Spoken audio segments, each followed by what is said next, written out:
o caldo engrossou, o mercúrio está esquentando. Pois é. Vocês devem estar sabendo que teve um motim dentro da Câmara dos Deputados. Os aliados do Bolsonaro resolveram subir o tom contra o Hugo Mota, que mostrou fraqueza. E se ele mostrou fraqueza, ele precisa estar do lado mais forte, por incrível que pareça. Pela primeira vez, a oposição começa a se tornar mais forte. O Centrão está vindo do lado deles. E a gente vai falar sobre isso aqui, tá? Isso aqui é interessante. Hoje é dia 8 de agosto, esse é o nosso Chá da Tarde. Vamos entender o quanto isso aqui pode estremecer a base do judiciário essa semana. Vamos entender? É o seguinte, antes de mais nada, inscreva-se no canal, curta, compartilhe, se ajuda e ajuda bastante. Vem comigo, tá? Matéria do Globo. O acordo por fim do motim une bolsonaristas e Centrão para blindar parlamentares do judiciário. O que é o motim? É o seguinte, ontem, a oposição, anteontem, né, ficou ali por 30 horas em sinal de protesto, tomou o plenário e falou, não vai ter sessão, vamos paralisar tudo. E ficaram 30 horas, passaram uma noite no escuro, depois do mato covarde, né, de desligar a luz e tirar a força dos parlamentares que foram eleitos. O que aconteceu? Deu pressão. O Hugo Mota não conseguia resolver o problema, tiveram que chamar o Arthur Lira. Eu conto um segredo para vocês não espalham para ninguém. O Arthur Lira detesta o Lula. O Arthur Lira, uma figura assim, bem articulada, chamou os líderes do Centrão e falou, olha, se a gente não fizer nada agora, daqui a pouquinho o STF vai deitar e rolar em cima da gente. Então vamos fazer um acordo. A gente para com o nosso motim, né? Ou seja, os bolsonaristas vão parar com o motim deles, o Centrão adere e aí o Hugo Mota faz um acordo para tirar o fim do foro privilegiado. Acontece que o foro privilegiado, os ministros estavam utilizando, ministro do STF, para ameaçar os deputados. Ontem uma jornalista deixou claro que um ministro do STF falou que se eles pautarem o impeachment lá no Congresso Nacional, os ministros do STF vão pegar processos de corruptos que estavam parados e dar andamento só para pressionar. Ou seja, é a degradação total da democracia brasileira. O que acontece?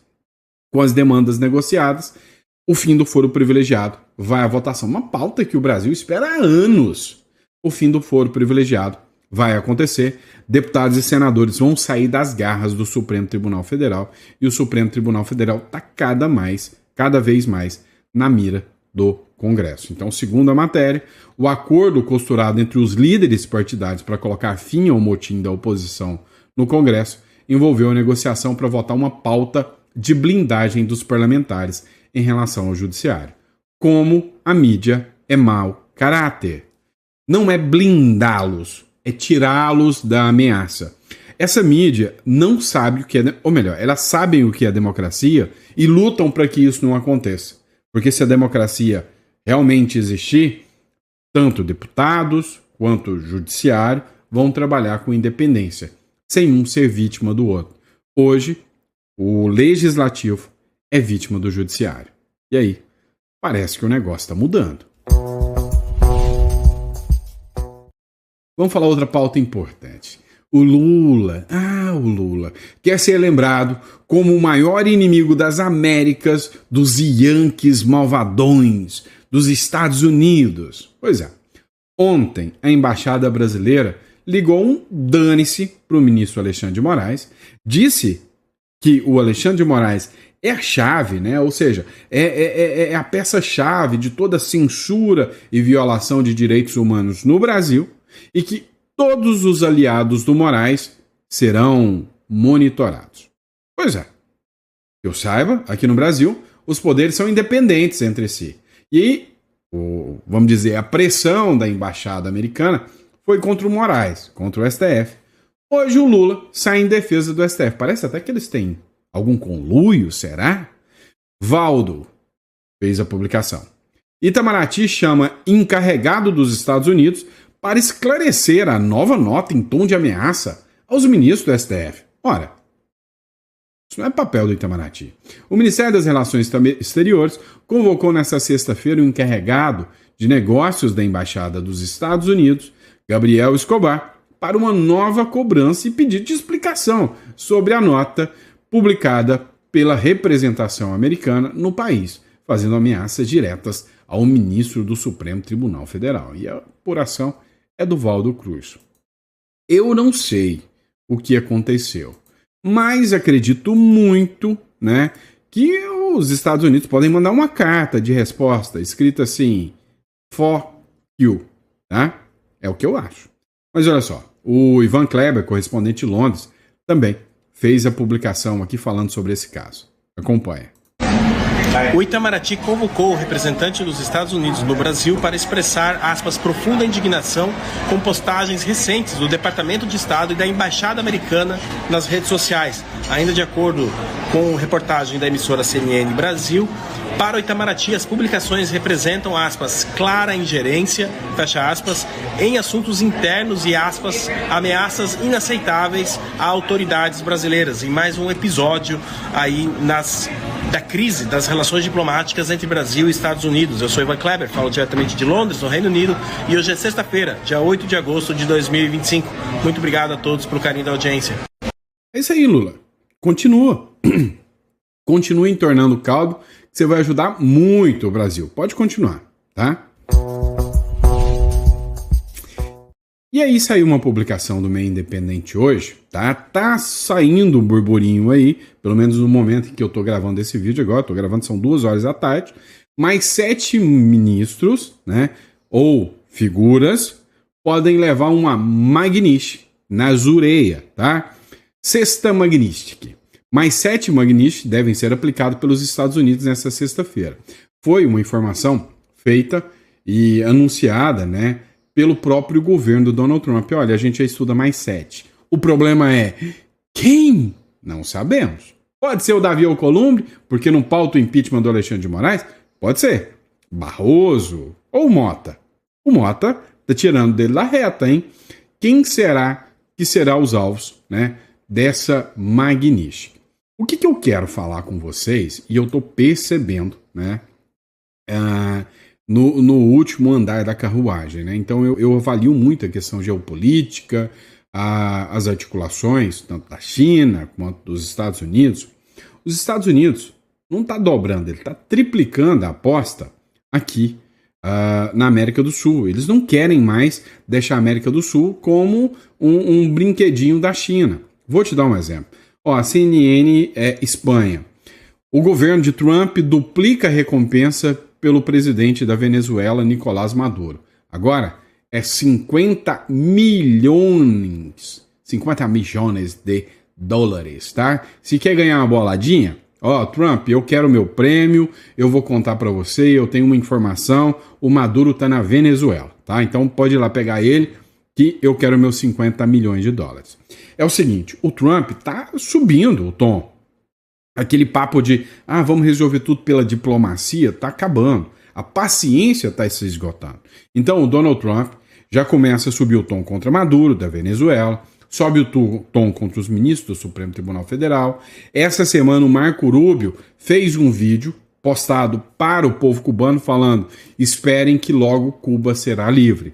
E aí é a mesma linha, ou seja, a direita cansou de dialogar com autoritários que fingem ser a turminha do amor, né? Que fingem ser as vitiminhas, né? Esse negócio de Hamas, a questão dos palestinos lá começou a cansar. Aqui no Brasil, a China mandar e o crime organizado, o PCC tomar conta de tudo, tá cansando. Lá na Venezuela, o trem de Aragua mandando droga para os Estados Unidos, tá cansando. Exemplo para vocês. Olha só, matéria de 2 horas atrás. Israel aprova o plano de Netanyahu para ocupar a cidade de Gaza. Pois é, Israel cansou, quer eliminar o Hamas por completo. Aprovou um plano e falou, vai Netanyahu, vai, toma, avança, arranca tudo quanto é membro do Hamas lá, limpa o lugar e traz civilidade de novo lá para a Palestina, lá para a faixa de Gaza. Meu amigo, há pouco tempo atrás, isso seria impossível de se ver. Impossível. Mas agora, volta a tomar corpo, né? É uma discussão de que, olha, lá na Palestina, sai grupos terroristas, sai isso e aquilo, vamos limpar. Tanto é que até o Irã anunciou agora que vai parar de financiar o Hezbollah, né? O negócio tá apertando o cerco, ou seja, a direita cansou de ser o passivo, cansou de, vamos trazer aqui para o discurso do Brasil, né? Andar dentro das 4 linhas da Constituição. E aí tá todo mundo assistindo o Lula, vendo isso acontecer e querendo bater de frente. Olha o que o Ivan Kleber falou aqui, né, sobre o plano do Netanyahu. Pessoal, ficou sem áudio, né? Depois eu coloco, tá? Ficou sem áudio o vídeo do Ivan Kleber aqui. Mas vamos lá, para mostrar para vocês que a direita tá cansando, vamos lá. Líder da extrema direita, né? Eu piro quando eu vejo esses jornaizinhos, né? Falando, extrema direita. Nunca a esquerda é extrema, né?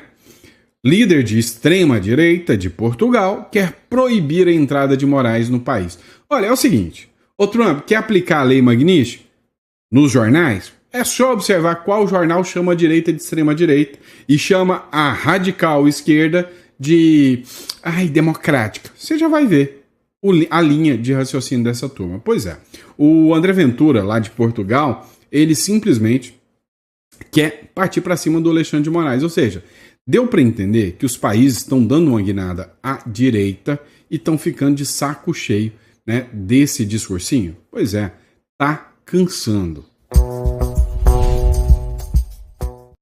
Pessoal, vamos falar de outro assunto agora que eu acho interessante. Já ouviu falar do MBL, Movimento Bumbum Livre, Movimento Brasil Livre? Pois é. Tem uma turma de lá que eu gosto. Não vou mentir para vocês, não. Tinha o Fernando Holliday, viu a luz e saiu do MBL.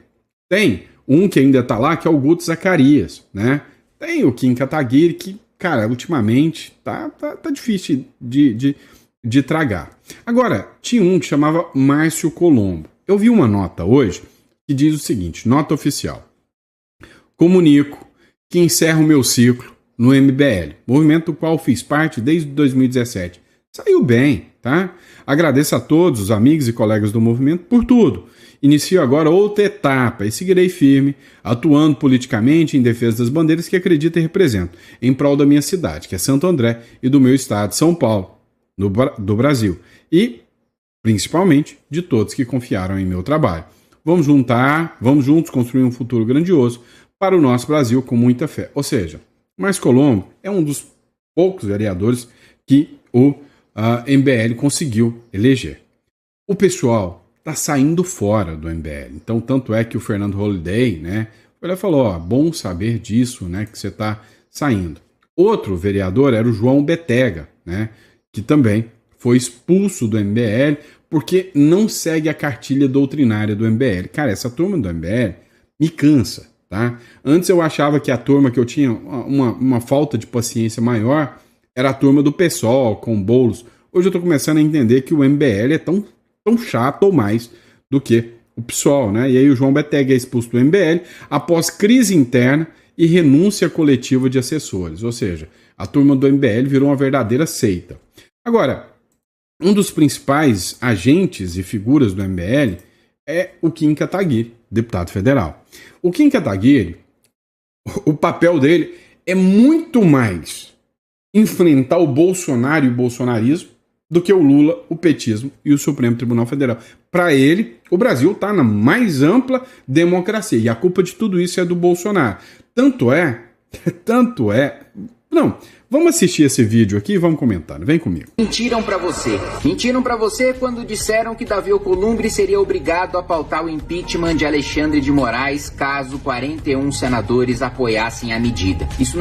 Vamos lá, a mentira tá aqui, tá? Eu não sou bolsonarista, só para deixar claro para vocês. Mas em momento algum eu vi o Sóstenes ou qualquer um falando que com 41 assinaturas o Davi Alcolumbre seria obrigado a pautar. Eu não vi Nicolas Ferreira, não vi Sóstenes Cavalcante, não vi nenhum deles falando isso. A única coisa que eu vi, e eu tô acompanhando política há muito tempo, falo isso aqui, todo dia, 4 editoriais por dia, a única coisa que eu os vi fazendo foi dizendo, olha, com 41 votos, assinaturas, a pressão é maior porque nós temos maioria. Então nós temos melhores condições de pressionar o Davi Alcolumbre. É simplesmente isso. Em momento algum mentiram, dizendo que com 41 assinaturas são obrigados. Desculpa aí, mas essa informação, pelo menos até onde eu sei, não é verídica. Não existe, nunca existiu no regimento do Senado e justamente é o que Davi Alcolumbre reafirma agora, dizendo que nem se tiver 81 assinaturas, ele abre o pedido de impeachment. Eu disse... Vamos lá. E aí ainda ele defende aqui, né, o regimento interno, dando esse arbítrio ao Davi Alcolumbre. Kim Kataguiri, se você quiser fazer uma coisa legal, vai um recado para você. PEC da pauta popular. É o seguinte, você não entende que o povo é soberano? Se você entende, legal. Mas presta atenção numa coisa. Digamos que eu tenho iniciativa popular. Tá lá previsto naquela coisa que vocês não usam mais, chamada Constituição, tá? Você pega a Constituição e ela fala que iniciativa popular, né, é uma das formas do exercício direto. Eu vou apresentar um projeto de lei, conseguir a iniciativa popular. É justo um presidente do Senado travar? Outra questão, a gente fala em maioria. Se eu tenho uma maioria do pedido do Senado ou da Câmara, não deveria ser obrigado o presidente pautar? Você imaginou se alguma entidade corrupta, um grande banco ou alguma, sei lá, uma JBS da vida, simplesmente ter uma conversa, né, um tanto quanto delicada com o presidente da Câmara, ele faz qualquer lobby que ele quiser. Então, PEC da pauta popular é o seguinte: colha os números de assinaturas necessários para a iniciativa popular. E aí você vai fazer um pedido de uma pauta popular, ou seja, fim do foro privilegiado. Eu defendo, você defende também. Fim do foro privilegiado, tá lá, parado. Protocola o número necessário de assinaturas para a iniciativa popular para que ele vote. Se for ruim, vai perder. Se for bom, vai ser eleito. Então, protocola o pedido, mas ele tem que entrar na pauta da próxima sessão. Se o presidente da Câmara ou do Senado não pautar, ele está desrespeitando o povo. Simplesmente deve responder por falta do decoro, porque está desrespeitando o povo. É simples, é o povo que tem que ser soberano. Pois é, não sei se você lembra, mas eu já apresentei esse projeto e a turma do MBL não quis tocar isso, a turma do Bolsonaro também não quis, eu entreguei na mão do Eduardo Bolsonaro, ele não quis. Então, assim, por que todo mundo tem medo de encarar a realidade e falar é poder demais na mão do presidente da Câmara e do Senado? É que vocês não querem bater de frente com os caras, né? No começo do ano, que era uma fraude, que era uma farsa, que era um acordão que os senadores bolsonaristas estavam fazendo ao votar em Davi Alcolumbre. Eles têm um discurso muito macho contra o Supremo, mas na hora do voto escolhem um presidente do Senado que todo mundo sabia que não moveria uma palha contra os abusos do Supremo Tribunal Federal. Nisso eu concordo, né? Nisso eu concordo. Um erro foi apoiar o Davi Alcolumbre, totalmente errado para mim, eu não concordei. Acho errado que o pessoal do Bolsonaro apoiou Davi Alcolumbre, mas realmente o Kim falou uma coisa, ele tem um discurso alto contra o STF, coisa que o Kim não tem. Mentiram para você também dizendo que a paralisação na Câmara dos Deputados tinha resultado num acordo para pautar a anistia na semana que vem. O próprio líder do PL agora dá um discurso pedindo desculpas a Hugo Mota e dizendo que ele nunca se comprometeu a pautar a anistia na semana que vem. Essa é a diferença entre mim e os bolsonaristas. Eu nunca vou te vender uma falsa esperança. E nem também vai participar do movimento, né? Porque, assim, uma das formas é pressionar, porque hoje, nas vias normais, vocês sabem que não tem força nenhuma. Então, cá entre nós, né? Seria interessante, Kim, você não tá do lado do PT pedindo a desobstrução enquanto alguém tentava fazer alguma coisa. Ou você acha que o Brasil não perdeu o rumo, né? É interessante. Outra questão, também foi feito, né? Esse pedido de desculpa do Sóstenes, achei que foi até justo da parte dele, mas também, né, acho que deu mais resultado do que qualquer coisa que tenha sido feita, né, pelo MBL, tá? Acho que foi muito interessante essa postura do Sóstenes, afinal, foram os líderes que conversaram e disseram que iriam pautar, né? Então, sem a pressão, sem a paralisação, nem os líderes iam pautar, não, iam discutir. Foi mais do que não fazer nada, né? Eu nunca vou criar um factoide em troca de likes, vendendo para vocês uma coisa que não vai acontecer. Eu nunca vou discursar uma coisa, ter uma postura incisiva em relação ao Supremo e na prática ter um voto contrário. E na prática votar no presidente da Câmara ou no presidente do Senado. Eu sei que jamais fariam nada em relação ao Supremo Tribunal Federal. A culpa de enganar eleitores para me eleger a todo custo, eu não carrego. Tá bom, já cansou.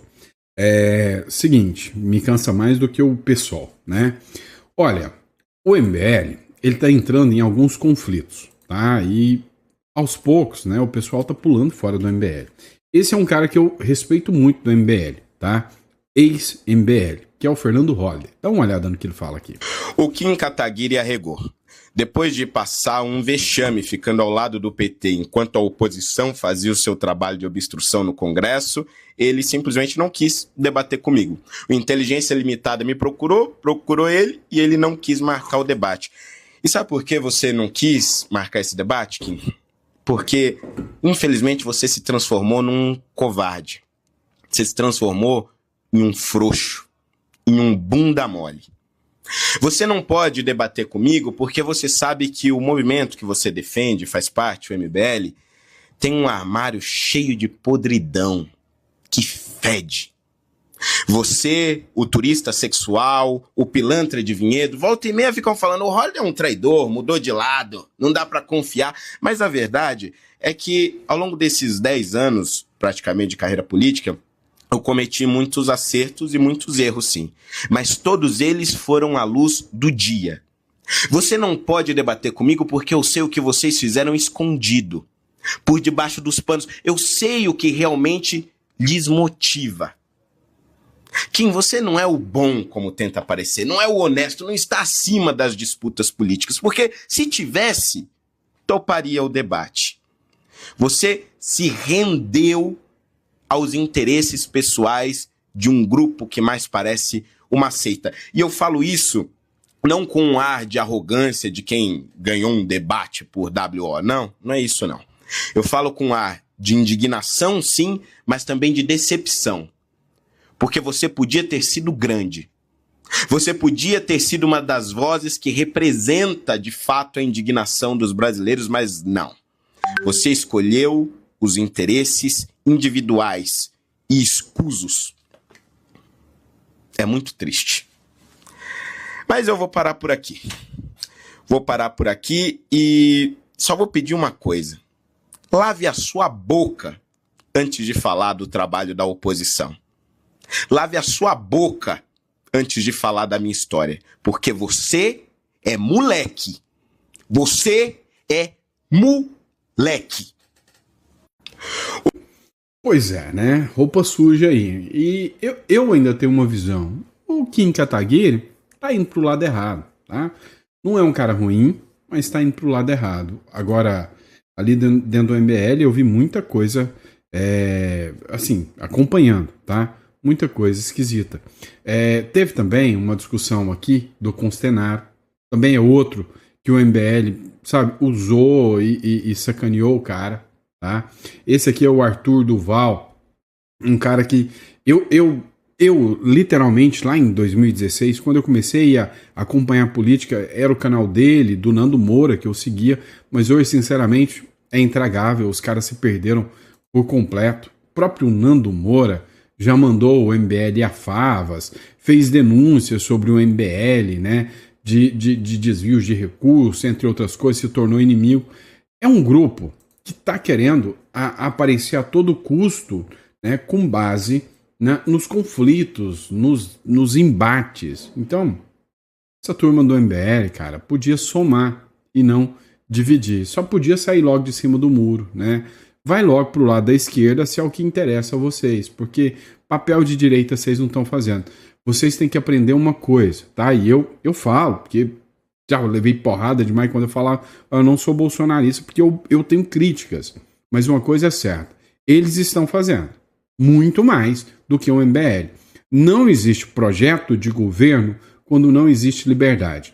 Os bolsonaristas estão certíssimos em entender que não há liberdade nesse país. E sem liberdade você não pode nem discursar. Vocês não têm coragem, o Kim Kataguiri, por exemplo, não tem coragem nem de fazer críticas e pedir um impeachment de um ministro do STF, porque ele sabe o que chega no outro dia. Então como é que você pode debater, discutir? Você não pode fazer denúncias, né, sobre os abusos que estão acontecendo. Como advogado, eu tenho toda certeza, né, tem que ser muito mau caráter para não reconhecer os abusos que estão acontecendo em relação aos presos do 8 de janeiro. Tá? Ainda mais com a última vaza-toga. O Glenn Greenwald é um cara de esquerda e fala dos abusos. O Michael Schellenberg é um cara de esquerda e fala dos abusos. Então, é realmente deplorável e vergonhoso tudo que está acontecendo. E aí, vamos mudar de assunto, né? Porque esse assunto me cansa a minha beleza, né? Vamos lá, brincadeira à parte, vamos falar dos governadores. Um grupo de 9 governadores resolveu falar o que precisa ser dito sobre o Lula fundando a República das Bananas. É isso que está acontecendo. Governadores de direita se unem em críticas ao Supremo Tribunal Federal. O Tarcísio foi nomeado como porta-voz deles. Escuta. Existe uma questão de imprudência em termos de relação internacional, né? A gente acabou indo por um caminho muito ruim, um caminho que acabou agredindo um parceiro histórico do Brasil, um grande investidor estrangeiro direto, e a gente precisa cobrar do governo federal, que tem essa responsabilidade, que conduz a política externa, energia nas negociações. Outra coisa fundamental é que o governo anuncie, né, imediatamente, assim como alguns estados já fizeram, aquelas medidas que vão servir de mitigação dos impactos. Então, os estados estão liberando linhas de crédito, estão liberando crédito de ICMS, tem um pacote para ser liberado. Eu acho que todo o setor produtivo está inquieto, né, e precisa ver essas medidas sendo divulgadas. Com certeza, já era para ter saído. Veja que as tarifas já entraram em execução, mas a gente ainda não tem clareza daquelas medidas que serão tomadas. Ou seja, as medidas são continuar atacando os Estados Unidos, continuar a colocar a ideologia acima de tudo, continuar perseguindo opositores políticos. Essas são as medidas propostas. Outro também que falou, que a gente pode comentar, é o do Mato Grosso, o Mauro Mendes, que falou também. Deixando de lado os interesses da economia brasileira, de todos nós brasileiros. Matéria do Correio Brasiliense, pessoal. Muito claramente foi dito entre nós que nós temos que cobrar do presidente Lula que ele assuma o protagonismo dessa negociação. Ele é o presidente desse país, foi democraticamente eleito, concorde ou não com a grande parte dos brasileiros. Ele está lá como nosso presidente, representa o país e ele não pode abrir mão de dialogar com o americano. O Xi Jinping, durante esse período de crise, que é a segunda maior potência do mundo, falou mais de uma dezena de vezes com o presidente americano. O Lula não pode ficar aqui oferecendo jabuticaba, falando algumas coisas, como se estivesse jogando para o time eleitoral que ele representa, deixando de lado os interesses da economia brasileira, de todos nós brasileiros. Pois é, simplesmente o interessante aqui é entender, né, aquele discurso mequetrefe que é culpa do Bolsonaro que nós estamos sofrendo sanções. Isso aí já caiu por terra, tanto é que a mequetrefe popularidade começou a aumentar do Lula, já despencou de novo. Caiado também falou sobre esse caso. Nesse tempo, todos nós, governadores, procuramos saídas alternativas para tentar minimizar essa crise. Mas ontem, realmente, ao ver um presidente da República, num comunicado nacional, dizer que não tem nada a falar com o presidente dos Estados Unidos, realmente é algo que mostra a total insensatez de um presidente que, ao invés de preocupar com a economia do país, com o emprego, com as empresas, com os investimentos internacionais, ele quer exatamente antecipar o processo eleitoral. É isso que causa indignação em todos nós. Olha, eu já fui muito claro com vocês. O Trump não vai ter paciência para ficar perdendo tempo com gente que não sabe o que é do Brasil.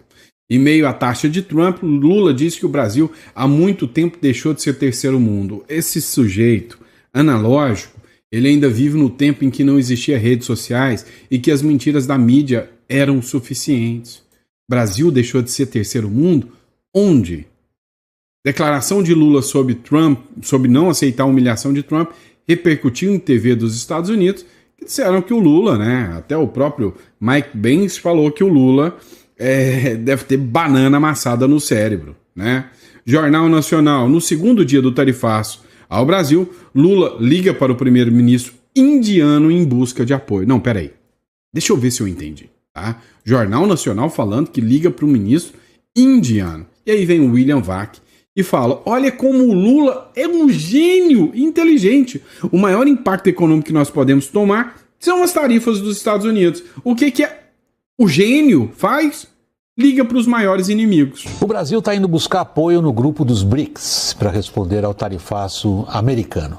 Começou com um telefonema de Lula para o chefe de governo da Índia, Narendra Modi, e deverá ser seguido por outro telefonema de Lula, desta vez para o presidente da China, Xi Jinping, que é o verdadeiro dono dos BRICS.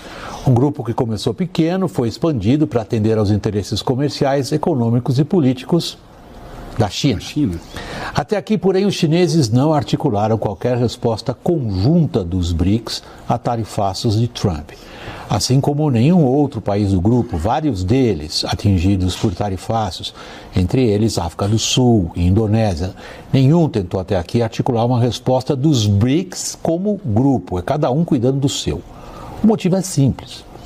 O grupo está muito longe de formar um bloco integrado, como exemplo mais evidente para todos vocês, como é a União Europeia. A disparidade de interesses e de situações específicas vividas pelos vários integrantes dos BRICS torna mesmo quase impossível uma ação comum, fora discursos e propostas gerais. O que tem faltado ao Brasil na crise com os Estados Unidos não é exatamente apoio externo, é a definição de uma estratégia interna. O que se conseguiu até aqui, por exemplo, como exceção ao tarifaço de Trump, deveu-se, sobretudo, a interesses de empresas americanas. Sim, é fato. As exigências políticas feitas pela Casa Branca para encerrar a imposição de tarifas ao Brasil não podem ser aceitas por qualquer governo que se considere soberano. E os caminhos para um eventual diálogo, até mesmo na área comercial, parecem, neste momento, bloqueados. Bloqueados porque o Lula não quer dialogar. Cá entre nós, as questões que são discutidas, e esquece essa questão de Bolsonaro, as questões econômicas a serem discutidas mostram uma linha clara, evidente, de que os países precisam negociar, de que os países entenderam que tem que negociar. Eu sei que o vídeo passou um pouquinho do time aqui agora, mas só para a gente encerrar. Escuta só isso aqui. O presidente brasileiro faz mais estrago na nossa economia do que 10 Donald Trump. Você já tinha se dado conta disso? Você já parou para pensar no tamanho do estrago que um presidente brasileiro provoca no seu bolso? Vamos fazer as contas. Exportação anual do Brasil para os Estados Unidos, 40 bilhões de dólares. Perto da metade, taxado em 50%, que vai fazer um estrago e tanto na economia aqui do Brasil. A gente está falando de desemprego, vários setores, empresas fechando, cidades sofrendo. Um cenário ruim, que vai custar um pedaço do PIB brasileiro. Tem vários estudos sobre o impacto dessa taxação. Se a gente pegar o cenário que mais se repete nos estudos, o efeito Trump vai ser de mais ou menos 0,5% do PIB. Menos um pouquinho. Coisa de 50 bilhões de reais num ano, o que é uma fortuna. Em outras palavras, a mordida do presidente americano vale 50 bilhões de reais. Então vamos criar uma moeda chamada mordida do presidente Trump, 50 bilhões de reais. Mas e as mordidas do presidente brasileiro? De todos os presidentes brasileiros, né? Pelo menos 10 vezes mais do que isso. Conforme o cálculo, 20 vezes mais do que isso por ano. Eu sei que é difícil acreditar, mas é a pura realidade. O tarifaço do presidente brasileiro morde pelo menos 10 vezes mais do que o tarifaço americano. Começa com o dinheiro que o governo reserva para os deputados e senadores, para eles gastarem como eles bem entendem. Não segue nenhuma política pública. Emendas parlamentares. Comem 50 bilhões de reais do orçamento. Um tarifaço do Trump só nisso. Pega o desperdício no Bolsa Família. Pega um levantamento feito pelo TCU sobre o Bolsa Família em 2023. Não mudou nada de lá para cá. Se a gestão do programa melhorasse, daria para economizar 13 bilhões de reais. E... Vamos lá. Para o vídeo não ficar extenso demais, só para você entender, né? O aumento das contas públicas está ficando insuportável. Agora em 2027, o shutdown, ou seja, o Estado não vai ter dinheiro para sequer se manter. O dia que você chegar no hospital vai faltar médico, porque não tem condição de pagar. Deu para você entender o tamanho do rombo que o Brasil está encarando? Então, o mínimo que o governo deveria fazer, no mínimo, seria sentar, dialogar, conversar, amenizar o impacto e pensar na economia e parar de ser baba-ovo de ditador. Era o caminho, tá bom? Obrigado, pessoal. Fiquem com Deus. Eu vejo vocês no próximo editorial. Lembrando, se pensa em imigração para o Uruguai, clica aqui na descrição. O Brasil está indo de mal a pior.